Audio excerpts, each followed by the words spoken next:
हे गुरु ब्रह्मा, हे गुरु विष्णु, शिव शंकर भगवान आपके चरणों में, हे गुरुदेव प्रणाम आपके चरणों में।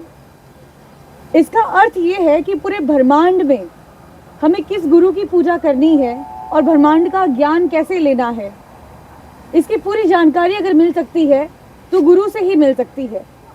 आज का समय डिजिटलाइजेशन का हो गया है, सोशल मीडिया का हो गया है। लोग चंद व्यूज पाने के लिए लोगों को इस प्रकार से इन्फ्लुएंस करते हैं कि जिसकी वजह से लोग उन्हीं चीज़ों को अप्लाई करते हैं पर उनका रिजल्ट कभी निकल कर नहीं आता। एक ऐसी शख्सियत से आज मैं आपको रूबरू करवाने जा रही हूँ जिनके बारे में आपने बहुत बार सुना भी होगा, मिले भी होंगे और जिनको आज तक लगभग 32 से 33 साल का एक्सपीरियंस है एस्ट्रोलॉजी का। गुरुजी, सबसे पहले तो आपको प्रणाम। प्रणाम। गुरुजी, जिंदगी में गुरु का होना बहुत अनिवार्य है, इससे आप क्या समझते हैं? मैं कहता हूँ कोई भी हमारे जीवन में जो गाइडेंस जो हमें चाहिए जीने के लिए, और वो गुरु ही दे सकता है। पहले गुरु हमारे माँ बाप होते हैं, उसके बाद जो हमारे शिक्षक होते हैं जो हमारे को मार्गदर्शन करते हैं। और गुरु का मतलब ये होता है कि जैसे एक औषधालय दवाइयों से भरा हुआ है जी। और आपको भेज दिया जाए कि आप जाओ और उसमें से एक दवाई निकालो जो आपके काम करती है, तो आप जो है उसमें असमंजस में फंस जाओगे कि मैं क्या करूं, उसमें हजारों दवाइयां हैं। गुरु उसको कहते हैं कि जो आपकी मर्ज है, जो आपकी प्रॉब्लम्स है, उसकी दवा, जो आपको बीमारी उसकी दवा निकाल के दे, वो आपके ऊपर काम करेगी 100% जी। इसलिए जितनी भी विद्याएं हैं वो हमें गुरुमुख से दी मिलती हैं, तो हमारे अंदर श्रद्धा भी होती है और वो फलती फूलती भी हैं और उनके रिजल्ट जो है वो लगभग बुलेट प्रूफ आते हैं। गुरुजी, आज जिस एनवायरनमेंट में हम बैठे हुए हैं बड़ा सुकून सा मिल रहा है यहाँ बैठकर। शहरों में ऐसा सुकून नहीं मिलता और मैं तो बड़ी खुशनसीब अपने आप को मानती हूँ कि इन वादियों के बीच में ये गंगा मैया के पास बैठकर आपका इंटरव्यू करने का मौका मिला। तो ये क्या सब कुछ लिखा होता है पहले से ही? देखो, यहाँ बिना परमात्मा की मर्जी के और कोई ऋषि मुनियों की ऐसी जो तपसतली है, जो सिद्ध भूमि, इस पे आ ही नहीं सकता। सौम्या, दुनिया भर के बड़े बड़े लोग अपने देखे होंगे, लेकिन बिना परमात्मा की कृपा के बिना ऐसी जगहों पे आ ही नहीं सकता आदमी। कितना भी डिप्रेशन में, भय में, चिंता में, ईर्ष्या में भरा हुआ आदमी, आप 3 डुबकी यहाँ गंगा में लगवा दो उसकी, और उसके बाद उसको आप 2 मिनट कोई भी जो डीप ब्रीदिंग सिस्टम के जो प्राणायाम होते हैं वो करवा दो, आदमी 5 मिनट में जो है ना उसका बीपी भी कंट्रोल हो जाएगा और उसकी प्रॉब्लम्स भी सॉर्ट आउट हो जाएंगी। ये क्या एनर्जी है आचार्य जी? देखो, यहाँ ना हमारे ऋषि मुनि ने हजारों वर्षों तक तपस्या की है इस पे, और ये गंगा का जो है ना इसके ऊपर काफ़ी रिसर्च हुए हैं। तो इस जगह के अंदर ऐसे जो है रिदम्स हैं कि आपके अंदर इस पानी के अंदर कुछ ऐसी चीज़ें हैं कि सौते ही आदमी शांत हो जाएगा यहाँ आके। तो और जितनी भी, क्योंकि जिस जगह की ऊर्जा आपको इफेक्ट करती है, यहाँ पहले लोग साधना के लिए आते थे, जो ऋषि मुनि हमारे जो है वानप्रस्थ में भी आते थे या जो संन्यास लेते थे वो साधना के लिए आते थे। प्रेजेंट समय में सारी चीज़ें जो है ना मूव हो गई, चेंज हो गई हैं। संन्यास में भी लोग जो है ना लगभग इस टाइप की चीज़ें घुस रही हैं जो कि हमारे अध्यात्म के लिए और हमारे सनातन धर्म के लिए जो है ना विष जैसी साबित होती है। आपने कुंभ में भी देखा होगा, अभी हम क्या क्या छोटी छोटी चीज़ों को वो कर देते हैं और उसको ना पूरे ग्लैमर से जोड़ दिया हमने। साधुता, एक साधु की जो नाम होता है, जो उसका फेम होता है, उसके तप और त्याग से होता है। वो नहीं कि वो Z+ सिक्योरिटी रखता है या उसके ऊपर लाखों करोड़ों रुपया है, उसके पास कौन आता है कौन नहीं आता है। इससे साधु की कामयाबी या उसकी सिद्धता नहीं आंक सकते आप। उसके अंदर कितना तप है, तेज है, त्याग है, उसकी कितनी साधना है। बुद्ध कहते हैं हवा के कीटाणु बदल देते थे जहाँ बैठते थे, उसमें जितनी दायरे में उनकी जो रेंज थी, उस रेंज में जो है लगभग गंभीर से गंभीर बीमारियां खत्म हो जाती थी लोगों की। और ये फैक्ट है, इसमें कोई भी अतिशयोक्ति नहीं है। आचार्य जी, आजकल आपको नहीं लगता कि एस्ट्रोलॉजी के नाम पे लोगों ने धंधा बना लिया है? जो बच्चे हैं, छोटी उम्र के हैं, छोटी उम्र के छोड़िए चाहे बड़ी उम्र के भी हैं, बड़ा इन्फ्लुएंस होते हैं उन लोगों से।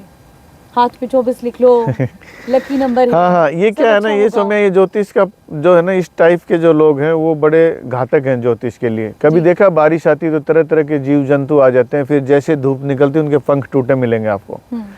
तो ये लोग जो है ना, पहले निर्मल बाबा आए थे, उनकी ये सेकंड टीम है निर्मल बाबा की। और ये आजकल जो है ना गूगल ज्ञानी है, ये गूगल से निकाल लेते हैं। 24 नंबर लिख लो, पैसे की बारिश हो जाएगी, आपका अकाउंट नंबर ये कर लो, पैसे की बारिश हो जाएगी, किसी गरीब को कपड़ा दोगे तो आपकी एनर्जी खत्म हो जाएगी। ये तो मतलब कुछ भी नहीं, कचरा है ये लोग, और हमारे धर्म के लिए भी, हमारे युवाओं के लिए भी। तो मैं तो ये चाहूँगा कि आपके चैनल के माध्यम से कि मैं युवाओं से अनुरोध करूँगा कि ऐसी किसी भी चीज़ों को एस्ट्रोलॉजी में आप फॉलो मत करिए। हमारा जो ज्योतिष नक्षत्र से चलता है, एक राशि के भी जो आजकल यूट्यूबर्स आए हुए हैं वो राशियों पर उस पर बना देते हैं, ये तो वो उपाय भी हमें नहीं करने चाहिए। किसी इंसान का ज्योतिष इतना गहरा विज्ञान है कि एक आदमी के 8वें घर में चंद्रमा और एक 9वें घर में चंद्रमा है। 8वें घर के चंद्रमा का आदमी जो है यदि दूध पानी किसी धार्मिक स्थान में डोनेट करेगा तो वो बर्बाद होता चला जाएगा, और 9वें घर के चंद्रमा करेगा तो वो आबाद होता चला जाएगा।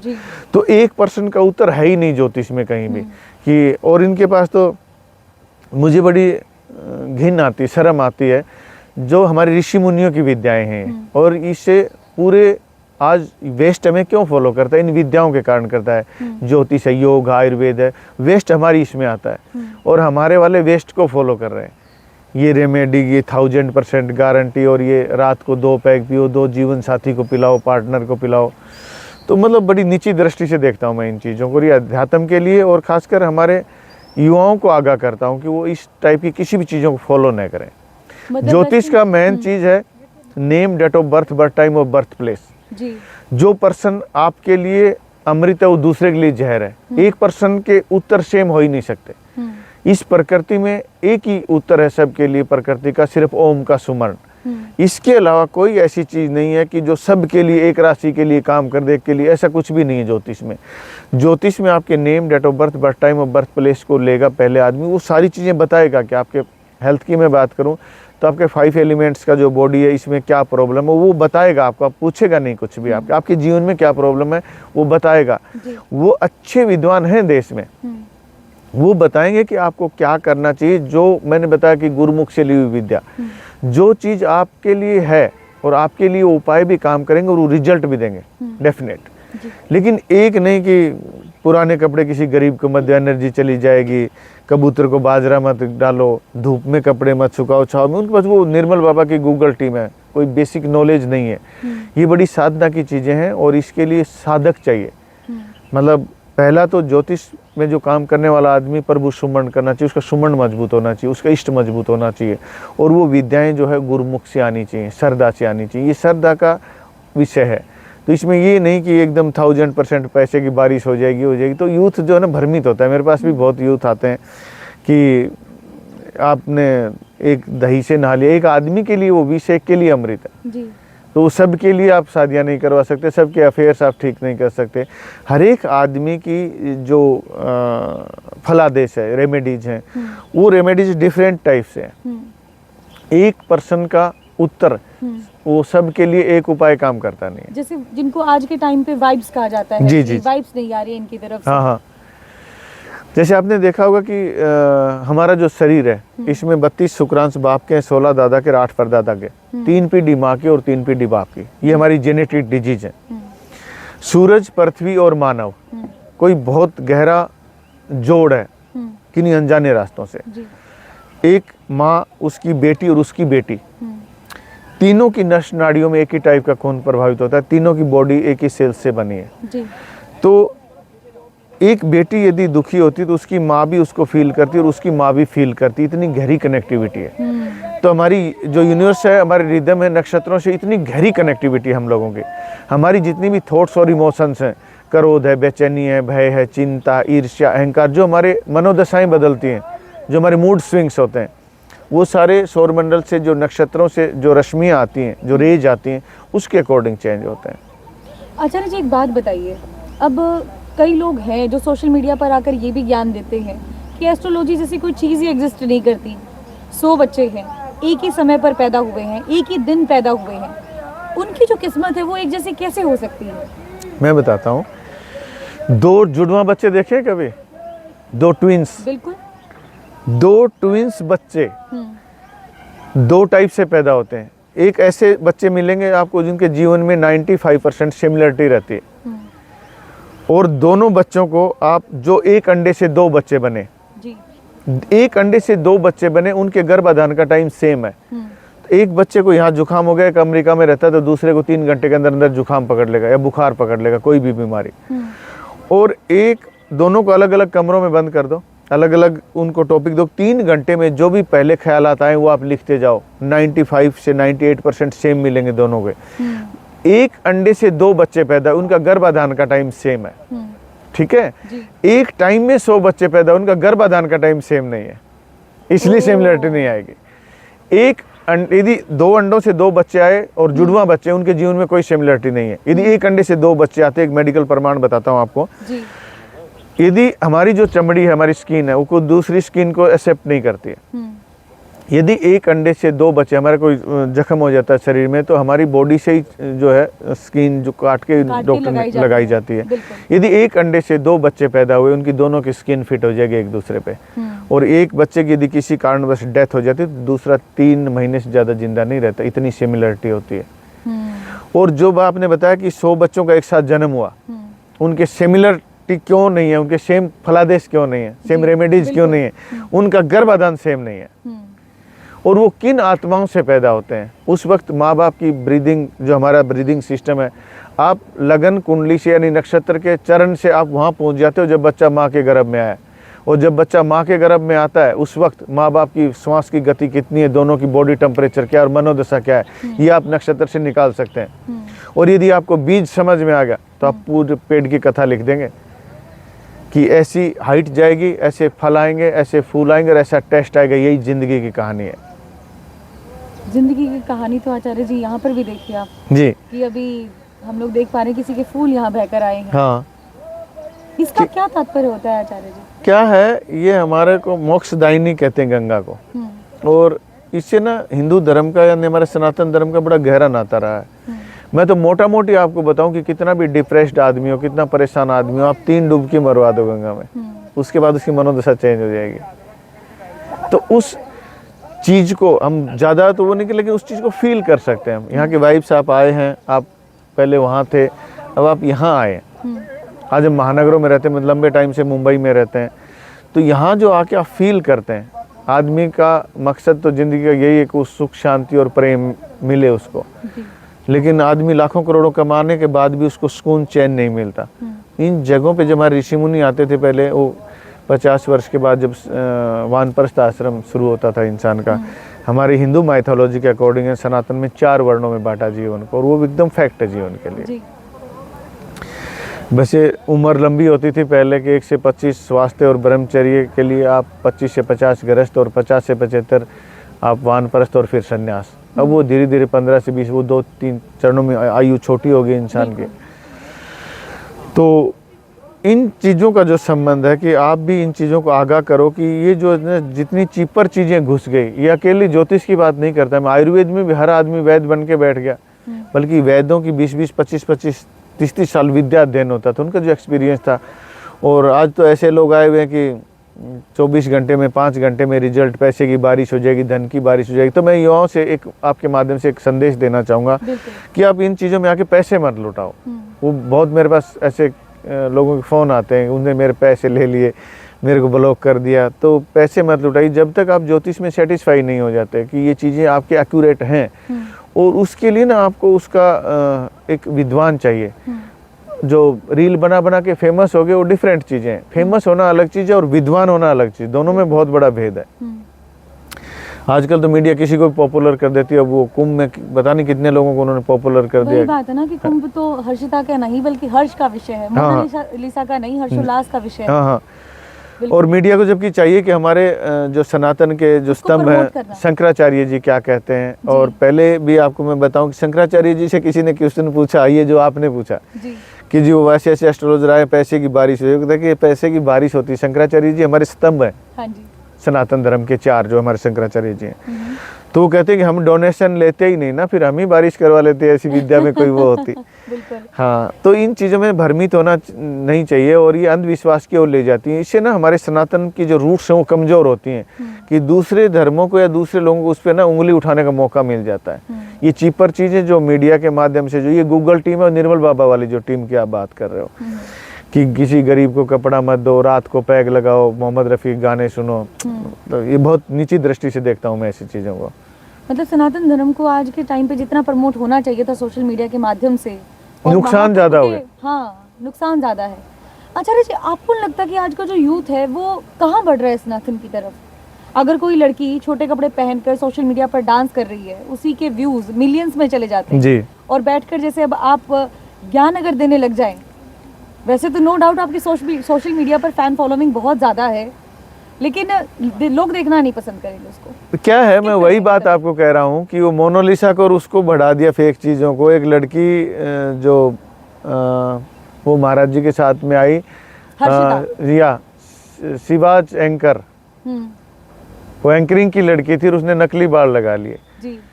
और एक एप्पल वाले की वाईफाई, तो पूरी मीडिया उन्हीं को दिखा रही है। हम्म, वो लड़की को कोई ज्ञान नहीं है, वो कोई साधु नहीं है, हम्म, बट मीडिया को चाहिए कि वो शंकराचार्य जी को दिखाएं, हमारे विद्वानों को दिखाएं, हमारे उन संतों को दिखाएं जिससे ना हमारे समाज के युवाओं को खासकर मार्गदर्शन मिले। बिल्कुल। वो चीपर चीज़ों को न दिखाएं, तो मीडिया उसी चीज़ में लग गई है। हम्म, और कौवे की एक दृष्टि होती है, या चारों तरफ आप फूल रख दो और एक गंदी चीज़ रख दो तो वो उसकी दृष्टि गंद पे जाती है। हम्म, तो मैं चाहता हूँ हमारे सनातन के अंदर बहुत पॉजिटिव चीज़ें हैं जो जीवन के में काम आती हैं, खासकर युवाओं को जीने के लिए जो मार्ग सनातन धर्म में है, ऐसा किसी चीज़ में नहीं है।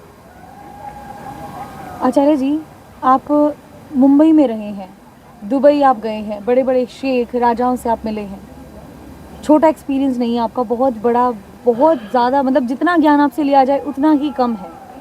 तो आचार्य जी, आपको कभी नहीं लगा कि आपको भी ये प्रण लेना चाहिए, कहीं ना कहीं युवाओं को भी जगह जगह पर जाकर जागृत करना चाहिए, कोई ऐसा कैंपेन चलाया जाए जिसकी वजह से आज का जो युवा भटका हुआ है, जो पथ भ्रमित है, उसको पथ पर लेकर आया जाए? देखिए, ये बात आपकी सही है और मैं कई दिन से सोच भी रहा हूँ जी। कि मैं ऐसा एक प्रयास करूँ, हम्म, और यदि परमात्मा की कृपा हुई, गुरु महाराजों की कृपा हुई, तो मैं इसमें कदम ले रहा हूँ आगे। मैंने हिमाचल में एक मुहिम शुरू कर रहा हूँ। मैं मुंबई से यहाँ के युवाओं को मैंने देखा, खासकर हमारा पूरा यूथ नशे में चला गया। बिल्कुल। हमारी पूरी जो है पीढ़ी हमारी खराब होती जा रही है। हम्म, और ऊपर से ये जो मॉडर्न जो निर्मल बाबा की टीम, ये इना मीनाडी का जो आई आजकल, बिल्कुल। कोई शास्त्र का नॉलेज नहीं है। आप दारू पीने की सलाह देते हैं, कोई संसार का कोई भी धर्म इन चीज़ों की, नशे की इसकी सलाह नहीं देगा किसी को भी। और यूथ को आप भ्रमित कर रहे हैं, लिंक बनते हैं, पैसे आते हैं। तो ये सब चीज़ों से जो है मैं चाहता हूँ कि कुछ अच्छे विद्वानों को, अच्छे से ऋषि मुनियों के सानिध्य में उनके साथ जुड़ के और एक ऐसी मुहिम चलाई जाए देश में जो हमारे युवाओं को जो है इस भटकाव से रोक। खासकर पंजाब को आप देखिए, इतना बुरा हाल उस स्टेट का हो गया, वो पूरा स्टेट कर्जे में डूब गया, उसका पूरा यूथ नशे में चला गया, पथ भ्रमित हो गया, लोग ज़मीनें बेच बेच के फॉरेन जा रहे हैं। हमारे यहाँ भी बहुत कुछ किया जा सकता है, उनके भटकाव को रोका जा सकता है। किसी देश में वो घुसपैठी कह के फिर यहाँ से वहाँ से भगा दिए जाते हैं। आचार्य जी, आपको नहीं लगता कि जैसे पहले सनातन से लोग अब अपडेटेड होने के लिए वेस्टर्न कल्चर की तरफ आए, अब वेस्टर्न कल्चर की वजह से उनका दिमाग इतना ज़्यादा कंफ्यूजिंग सिचुएशन, स्ट्रेस से भर गया है कि वो शांति पाने के लिए फिर पहाड़ों की तरफ भागे आते हैं। ऐसी शांति ये की जो जगह पर प्रॉब्लम्स भागे आते आई है ना सौम्या, ये गूगल वालों ने ज़्यादा भ्रमित कर दिया। हमारे सनातन की रूट्स तो बड़ी मजबूत है, हैं। हाँ। जहाँ तरह तरह के यहाँ दूसरे लोगों ने हुकूमतें की, फिर भी हमारी सभ्यता, हमारी संस्कृति, हमारा गौरव मिटा नहीं पाया कोई आज तक। तो उसकी रूट्स तो मजबूत रही होंगी ना। जी। इसलिए यूथ को ये लोग जो भटका रहे हैं ना, खासकर जो अब मैंने बताया कि वो एंकर का नाम ले रही है आप, जो साध्वी बन गई, वो क्या उपदेश देगी किसी को। इसलिए मैं कह रहा हूँ कि फेमस होना अलग चीज़ होती है, विद्वान होना अलग चीज़ होती है। हमारे शंकराचार्य जी बहुत विद्वान है, उनको फॉलो करना चाहिए, देश को, सनातन के युवाओं को फॉलो करना चाहिए। शंकराचार्य जी जो बातें बता रहे हैं उनको कहीं काट नहीं सकता कोई, लेकिन हम फॉलो किसको करते हैं? हर्षिता को, उनको बिल्कुल। या फिर जो किन्नर अखाड़ों में आगे ममता कुलकर्णी, क्या ज्ञान देगी वो?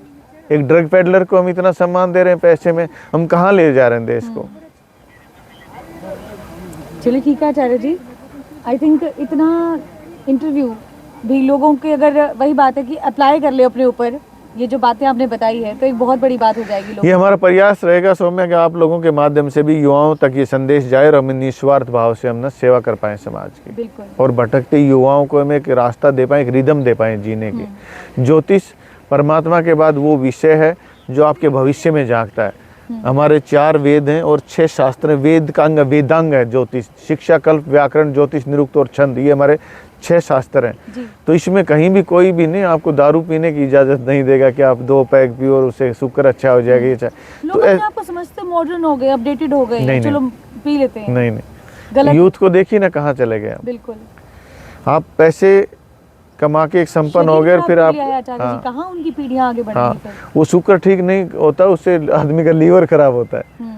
तो इन चीज़ों से ना यूथ को भी और ऐसे लोगों को अवॉइड भी करना चाहिए। बिल्कुल। और ये मीडिया का भी एक धर्म है कि इन चीज़ों को प्रमोट न करें। इसलिए प्रसिद्ध किसी को भी कर सकते हो आप, लेकिन विद्वान किसी को नहीं बना सकते। बिल्कुल सही बात। और जिन विद्वान होंगे उनके पास प्रभु श्रवण मिलेगा, इस टाइप की चीज़ें नहीं मिलेंगी जो शॉर्टकट वाले आजकल चली हुई। इस पे आचार्य जी एक क्वेश्चन है ना, मेरे हमेशा दिमाग में रहता है कि मैं जब भी मिलूंगी आचार्य जी से ज़रूर पूछूंगी, लेकिन वो कहीं ना कहीं दिमाग से स्किप हो जाता है। अच्छा आचार्य जी, आज तक आपने जो सबसे ताकतवर अगर कुंडली किसी की देखी है तो वो किसकी देखी है? मैंने धरती के बड़े ताकतवर लोगों को, मैं नाम तो डिस्क्लोज आपको नहीं कर पाऊंगा और चाहेंगे भी नहीं आप हाँ, करें। वो चाहे कॉरपोरेट है, चाहे धरती के राजा महाराजाओं की मैं बात करूं, या फिर हम तीसरी दुनिया की बात कर लेते हैं, तो मेरी कुंडली में इस टाइप का मंगल है कि काफ़ी बड़े बड़े लोगों के साथ मेरी कनेक्टिविटी हो जाती है। लेकिन जीवन का जो सच्चाई है वो इतनी है कि आदमी 6 फीट जगह में सोता है और 2 रोटी खाता है, बाकी सब यहीं छोड़ देता है। बिल्कुल। तो मैंने बहुत बड़े बड़े लोगों की कुंडली भी रीड की, उनकी जर्नी भी देखी और उनके फलादेश साक्षात होते भी देखे। वो चाहे बॉलीवुड है, चाहे कॉरपोरेट है। मैं मिडिल ईस्ट में से लेके यूरोप में काफ़ी मेरी फॉलोइंग है वहाँ, और काफ़ी कनेक्टिविटी है लोगों के साथ। तो एक जीने की रिदम आप नक्षत्रों से और ज्योतिष से दे सकते हो। 72% तक बीमारियां आप जो है आगाह कर सकते हो और कंट्रोल कर सकते हैं। जो आत्मा के लेवल की बीमारियां हैं, क्रोध, बेचैनी, भय, चिंता, ईर्ष्या, अहंकार, उदासी, अकेलापन, डिप्रेशन, ये सब ज्योतिष से ठीक हो सकती हैं। बॉडी लेवल की बीमारियां हमारी मेडिकल साइंस से ठीक होती हैं। आचार्य जी एक बात बताइए, जैसे आज से 4 साल पहले मेमोरी इतनी शार्प कि अगर कोई व्यक्ति एक बार अगर मिल जाए तो वो याद रहता था, और आज मेमोरी इतनी ज़्यादा डाउन हो गई है कि कल का मिला हुआ व्यक्ति मुझे याद नहीं रह रहा। सो मैं ये हमारा ये चंद्रमा काम करता है। हमारे जो माइंड का मेजरमेंट है वो चंद्रमा से देखते हैं, और सूर्य का आत्मा का मेजरमेंट सूर्य से देखते हैं। आप मुझे 50 बच्चों की बर्थ डिटेल दे दो और एक 5 लाइन का क्वेश्चन लिख दो, मैं ये बता दूंगा ये आदमी इतनी देर में याद करेगा, ये बच्चा इस क्वेश्चन को ये याद करेगा और ये भूल जाएगा, इतनी देर में याद करेगा, याद करेगा ही नहीं। हमारी मेमोरी का जो मेजरमेंट है वो चंद्रमा से चलता है। आपकी कुंडली में चंद्रमा का डिग्री बल या तो 26-27 से ऊपर मिलेगा, या फिर 0 डिग्री या 1 डिग्री पे मिलेगा, या चंद्रमा राहु या कोई करूर ग्रह से पीड़ित होगा, तो ही मेमोरी की प्रॉब्लम आएगी। और पूर्णिमा के आसपास वही लोग डिप्रेशन, मतलब सारी जो हमारी कनेक्टिविटी है वो सारी ब्रह्मांड से है, सारी एस्ट्रोलॉजी से। Our body is organic unit, उस ब्रह्मांड का हिस्सा है।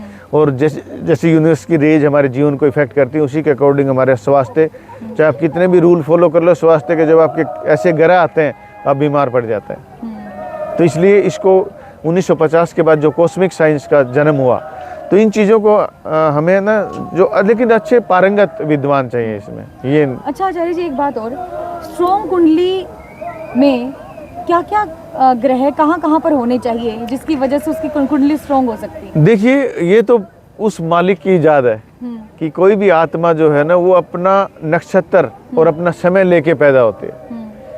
तो उसमें जो है ना काफ़ी ग्रह देखे जाते हैं कि मतलब उच्च का बृहस्पति कुंडली में बैठ जाता है लगन में, तो काफ़ी प्रॉब्लम्स को सॉर्ट आउट कर देता है। अच्छा। और चंद्रमा, सूर्य, जैसे मैंने बताया आपका माइंड है, आपकी सोल है, ये सारी चीज़ें जो है ना, सूर्य चंद्रमा एक बहुत गहरी कनेक्टिविटी है। सुमेर की सभ्यताओं का आज से ईसा से लगभग 2500 साल पहले एक सुमेर की सभ्यता थी। इराक के आसपास के इलाके में 10,000 किलोमीटर के इलाके में ये सभ्यता थी। तो उन्होंने 700 फीट ऊंचे मीनार बनाए और वो 24 घंटे आकाशीय पिंडों का अध्ययन करते थे। उनको ये सूत्र ज्ञात हो गया था कि मनुष्य के जीवन की कोई ऐसी घटना नहीं है जिसका शुरुआती संबंध नक्षत्रों से ना हो। तो आप जीने की रिदम और ये चाहते हैं तो आपको ज्योतिष को फॉलो करना चाहिए। बिल्कुल, बहुत ज्ञान है मतलब इसमें, बहुत, जितना सीखते जाओ उतना ही कम है। हाँ, लेकिन ये चीपर, ये ज्योतिष नहीं है। जो मॉडर्न जो सिस्टम है ये ज्योतिष नहीं है। क्या बात है आचार्य जी, नेचर में तो बैठने का अपना ही एक अलग मजा है। ऐसे बर्ड्स देखने को मिल रहे हैं जो आज तक मैंने कभी नहीं देखे थे। ये माँ गंगा की एक बड़ी शक्ति है, और हम भी महानगरों से आके यहाँ ना बड़ा सुकून फील करते हैं और अपनी ओरिजिनल रिदम में आते हैं। यहाँ आप योग करते हैं, ध्यान करते हैं, मेडिटेशन करते हैं या मंत्र जाप करते हैं, तो उसका एक बहुत बड़ा बेनिफिट मिलता है। पीछे के टाइम में मैं 1.25 महीने कामाख्या में रहा, उस जगह में मैग्नेट है, उसके ओरा अलग है।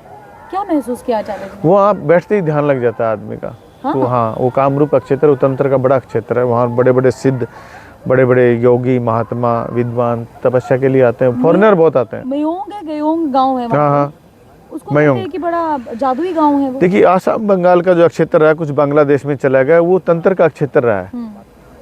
और हमारे यहाँ के क्षेत्रों में मतलब वहाँ की अलग टाइप की ऊर्जा और यहाँ अलग टाइप की ऊर्जा। तो ये तंत्र विद्या सही में काम करती है आचार्य जी? हाँ, सही में काम करती है, लेकिन वो उसकी बड़ी साधनाएं होती हैं। ये जो नॉर्मल बोर्ड लगाए बैठे हैं, ये तंत्र नहीं है। हाँ। जब मयोंग की आप बात करते हैं, मयोंग गांव पड़ता है ये गुवाहाटी से थोड़ी दूर पे। वहाँ पहले ना अच्छे औरतें भी काफ़ी साधक रही हैं अच्छी तंत्र की, और अच्छे ऋषि मुनि भी वहाँ तंत्र के अच्छे साधक रहे हैं। मैंने बड़ी रिसर्च करी मयोंग गांव को लेकर। काफ़ी लोगों ने बताया कि यहाँ पर तो आना ही नहीं चाहिए।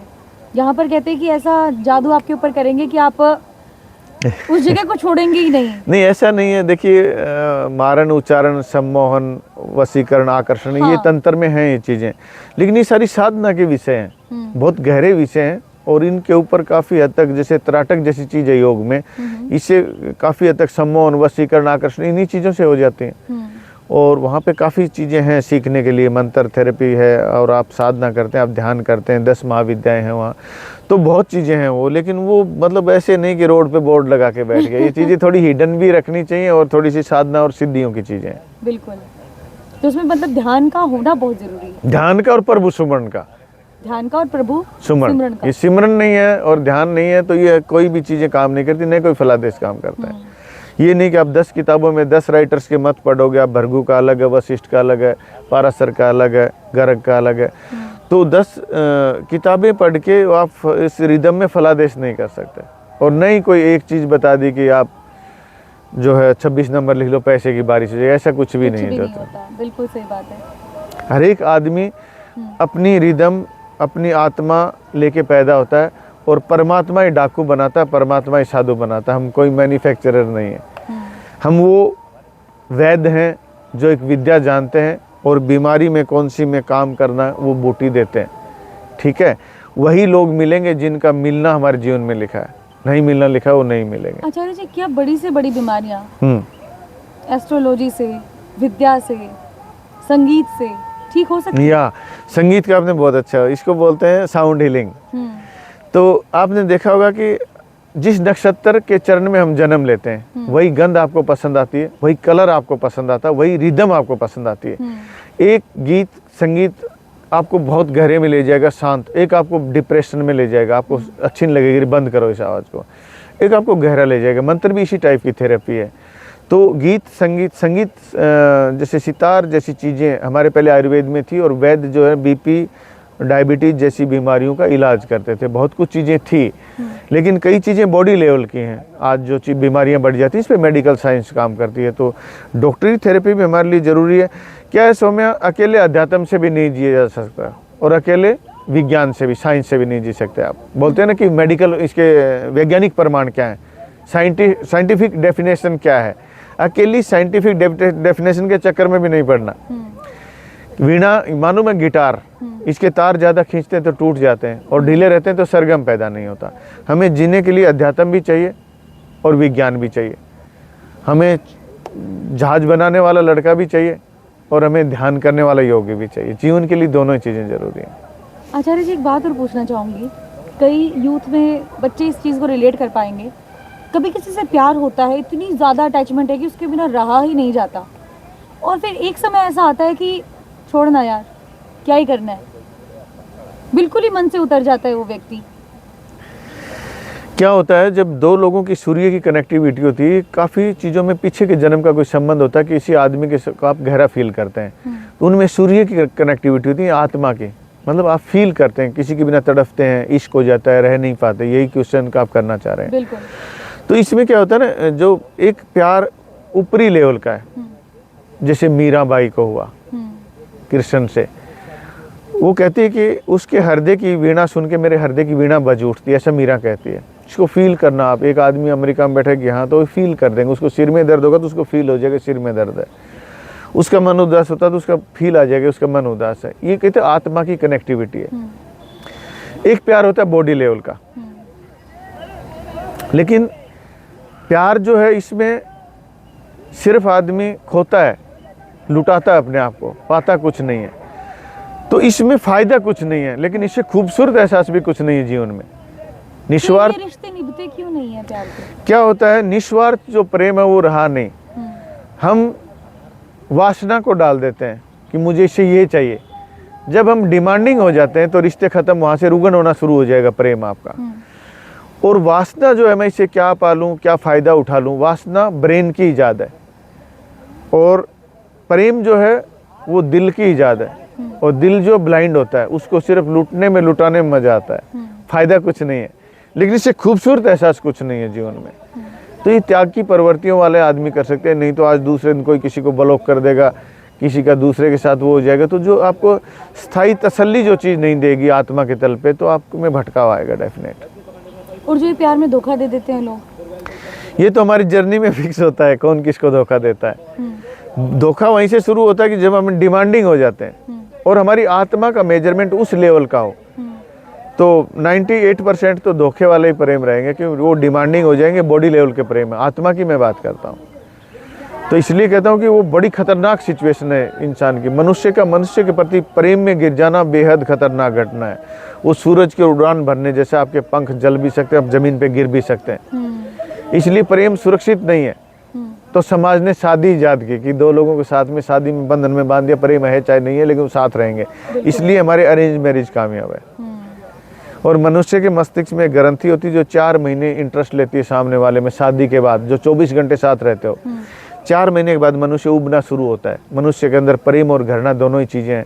शुरू में जब आप किसी से अटैच होते हो तो प्रेम ऊपर आ जाता है और घृणा नीचे चली जाती है। और जब आप साथ रहते हैं धीरे धीरे उबना शुरू होता है इंसान। जैसे आप ये कपड़े 24 घंटे तो नहीं पहन सकते, 20 दिन उब जाएंगे 5 दिन में।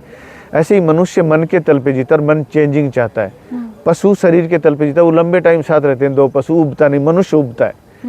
इसलिए हमारा जो शरीर में नाभि चक्कर यदि उसको सक्रिय कर दिया जाए तो जो है ना, बच्चों की तरह साथ रह सकते हैं 2 आदमी पूरे जीवन में। लेकिन बड़ी गहरी चीजें, हाँ, हमारा नाभि चक्र जितनी भी जीवन की नेगेटिविटी है, हमारी थॉट्स की, क्रोध, ईर्ष्या, बेचैनी, भय, उदासी, वो सारी नाभि चक्र के इर्द गिर्द कनेक्ट हो जाती है। यदि उस चक्कर को सक्रिय कर दिया जाए तो जो दाम्पत्य जीवन में एक दूसरे से झुकते नहीं, लड़ाई झगड़ा करते हैं, उनमें बच्चे जैसी लोच पैदा की जा सकती है। लेकिन बड़ी गहरी चीजें हैं वो। और इतना समय किसी के पास है नहीं। वो 24 नंबर 26 नंबर हरे पेन से लिख के पैसे की बारिश हो जाएगी या शनि बारिश करवाता, राहु बारिश करवाता, ऐसा कुछ भी नहीं है। तो पैसे की प्राप्ति कब होती है? जो आपकी कुंडली में धनेश, जो धन स्थान का मालिक है, जो 7वें घर का व्यापार का मालिक है, जो आपके लाभ भाव का मालिक है। फिर आदमी के भाग्य और कर्म का मेजरमेंट क्या है। अब वो सब चीज़ें परमात्मा की करती है। और हम देखते हैं सभी तो डालमिया हिंदुजा बिरला नहीं बन सकते। और सभी आदमी जो जंगलों में रहते हैं, जो रोटी भर नहीं खा पाते, जिनको, वो सारा परमात्मा की करती है। और उनकी जो हॉरोस्कोप वैसे ही मिलेंगे सबके। अच्छा, कभी कभी संतुष्टि नहीं मिलती, लगता है कि यहाँ पे आ गए कुछ और आगे जाना है, यहाँ पे आ गए कुछ और आगे जाना है। ये क्या रहता है? क्या होता है, जो आज के जो डिप्रेशन का जो कारण, आज जो हमारे पास मौजूद है, जो चीज़ आज हमारे पास, मान लिया 5,000 रुपये, 10,000 रुपये, हम उसमें जी नहीं रहे और जो नहीं है उसके पीछे भाग रहे हैं। डिप्रेशन का सबसे बड़ा कारण हमारे यूथ में यही है। पहले हमने किसानों को देखा है, वो बड़ी मेहनत करते थे, भगवान ने जो दे दिया उसका धन्यवाद करते थे और उसमें कमाई में बड़ी बरकत होती थी। वो सबको साझा होते थे कि एक परिवार में 36 बिरादरी के लोग रहते थे गांव में, वो सभी की एक दूसरे से लोगों की एक कनेक्टिविटी जुड़ी रहती थी जो हेल्प करते थे। आज आपके पास लाखों करोड़ों भी आ जाता है, फिर भी आप भागते रहते हैं क्योंकि जो प्रेजेंट में आप जी नहीं रहे और जो नहीं है उसके पीछे भाग रहे हैं। ये रीजन है। बिल्कुल। चलिए आचार्य जी, लंबा नहीं खींचते। या बहुत बहुत शुभकामनाएं, आपको भी आशीर्वाद। सौम्या, बहुत बहुत सुकून मिल रहा है और जी कर रहा है कि मैं शाम तक करती रहूं आपसे इस तरह की बातें। फिर हम समय समय पे मिलते रहेंगे और युवाओं को, हमारे देशवासियों को संदेश देते रहेंगे। जी बहुत बहुत धन्यवाद। जिंदगी का सबसे अच्छा मेरा इंटरव्यू है गंगा किनारे गुरुजी के सामने बैठ के, गुरुजी के साथ बैठकर बड़े परम आनंद की अनुभूति हो रही है आचार्य जी। ये मालिक की कृपा के बिना ये सौभाग्य प्राप्त नहीं होता सौम्या कि और ऐसी देखिए जगह आना। हिंदी बोलने लगे हैं आपके साथ बैठकर। हाँ, और युवाओं को भी चाहिए हमारी मातृभाषा में हमें उतरना चाहिए। बिल्कुल। फॉरेनर आके, मैं कामाख्या में था तो उधर यूरोपियन जो लोग आते हैं यहाँ साधना करने, वो ऋषिकेश में भी यहाँ मिलेंगे आपको, वो बहुत बढ़िया हिंदी संस्कृत बोलने लग जाते हैं। और हम वेस्ट को बहुत ज़्यादा फॉलो करते हैं बिना ज़रूरत के। जहाँ ज़रूरत है वहाँ बोलना ठीक है, लेकिन जहाँ बिना ज़रूरत के नहीं बोलना चाहिए। बिल्कुल आचार्य हाँ। जी। चलिए बहुत बहुत धन्यवाद। बाकी इंटरव्यू आपको कैसा लगा ये तो आप ज़रूर बताइएगा ही बताइएगा। और किसी तरह का कोई भी सवाल, कोई भी प्रश्न आपके दिमाग में उभर रहा है जो आप आचार्य जी से जानना चाह रहे हैं, जिस चीज़ को लेकर आप कंफ्यूजन में हैं, तो आप वो भी ज़रूर बताइएगा। हम जल्द से जल्द कमेंट बॉक्स के माध्यम से आपको आंसर करेंगे। Thank you so much for watching this video. बहुत बहुत धन्यवाद आचार्य जी। Thank you.